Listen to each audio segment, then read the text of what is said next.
ವಿಶ್ವಣ್ಣ ಜೊತೆಲಿ ಇರಬೇಕು. ಅವ್ರಿಗೆ ಹುಟ್ಟುಹಬ್ಬದ ಶುಭಾಶಯಗಳನ್ನ ಅರ್ಪಿಸುವ ಮುಖೇನ ಮುಂದಿನ ದಿನಗಳಲ್ಲಿ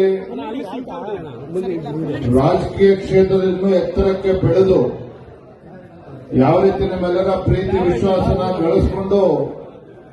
ಈ ಕ್ಷೇತ್ರದ ಶಾಸಕರಾಗಿ ಇವತ್ತು ಜನಾನರಾಗಿ ಕ್ಷೇತ್ರದ ಅಭಿವೃದ್ಧಿಯನ್ನ ಮಾಡ್ತಾ ಇದ್ದಾರೋ ಮುಂದೆ ಭಗವಂತ ಇನ್ನೂ ಹೆಚ್ಚು ಶಕ್ತಿಯನ್ನು ಕೊಟ್ಟು ಬರದಿಂದಲೇ ಸಚಿವರಾಗಿ ರಾಜ್ಯದ ಸೇವೆಯನ್ನು ಕೂಡ ಮಾಡತಕ್ಕಂಥ ಶುಭವನ್ನು ಹಾರೈಸ್ತಾ ವಿಶ್ವಣ್ಣ ಅಂತ ಹೇಳಿದ್ರೆ ನಾನು ಕೂಡ ಮೊದಲ ಬಾರಿ ಶಾಸಕನಾಗಿ ಶಿಕಾರಿಪುರದಲ್ಲಿ ಶಾಸಕನಾಗಿ